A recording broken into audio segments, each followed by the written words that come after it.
Yes, ready, start. Mr. Chairman Sir, I thank you for allowing me to participate in this debate. Firstly, I support the grants allotted to this ministry. I personally feel the allotment is less as the ministry and the government are going in for the new education policy, wherein culture, education, and sports have been clubbed together.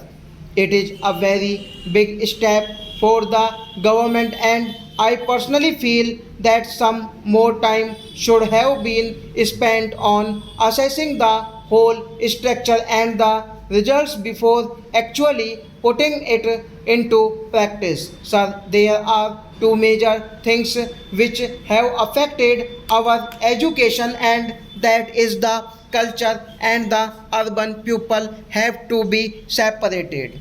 They have different standards of living. It is one crux of the problem, and the gap has to be bridged so that the youth living in the rural areas have equal opportunity, equal standing along with the urban youth and society. Secondly, educational institutions like any other institution should have autonomy for achieving better standard. Whenever there is competition, there is always an attempt to do better.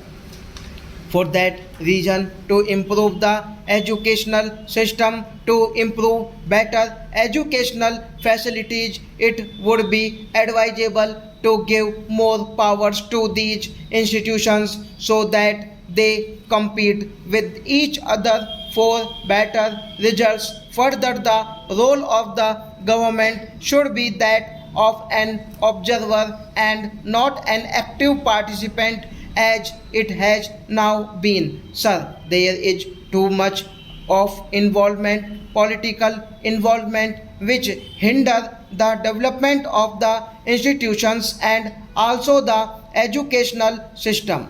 The National Education Policy was adopted in 1986. Unfortunately, we have been having drought for the last 3 years. In spite of that, I very strongly feel that the allocation of funds for education should have been cut. For the education is very important factor for a developing country like ours, especially where there is too much illiteracy, and for development it is very essential that a new awakening among the masses, especially among the backward pupil, the uneducated pupil, is important. For that reason, the allocation, as I said earlier, is not enough. It should not have been cut either. I now come over to culture, where I want to say a few words. I was referring to the dictionary to find out exactly what culture means. It means trend and refined state of the understanding and manners and equator. There seems to be a certain amount of confusion when culture is referred to, especially in the government. Culture is everywhere, is whatever you do, eat, sleep, walk, talk. It is not only an art. Culture has to be inborn. It cannot be implemented into anybody, just like you implement education. No doubt, the government is doing a laudable job in trying to get the massive public interested in culture. But the biggest blunder they made is the Apna Utsav that was organized in Delhi last year. No statement has been brought forward to show how much culture has been created in the city of Delhi. What was the idea behind so much expenditure and so much culture that does not exist? No doubt it was like giving a book on law a 2-year-old KG going student and telling him to study. Culture can be brought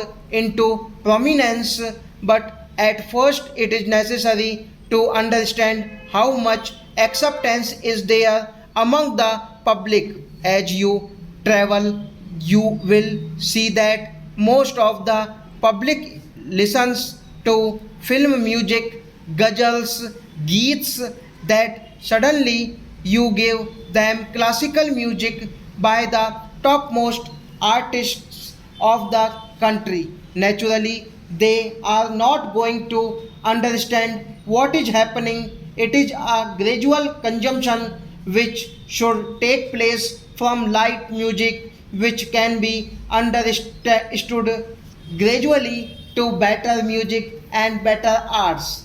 Some same is the case with the folk dances. Now, folk dance is not artistic, not all of them, but a lot of them are not artistically inclined. There are spontaneous activities which take place during festival or during other rites. They seem always right amongst their own atmosphere, their own surroundings, cannot be presented on a stage and ask people to accept them as a form of art. All this should have been thought before organizing these festivals. No doubt it is a very good idea to show what our culture is to other countries where it does not exist or where they don't have. We have a very rich culture in our country, varying culture. Culture is one thing which can replace words. It does not mean any words to convey something which our government is trying to do. We have got several museums in the country all over the world. There are museums which are recognized as educational institutions. I have been shouting for the last 5 years why this step has not been taken by the government, where our museum are taken as educational institutions, where our culture is housed. The government has not come forward with any policy and always evaded the reply stop.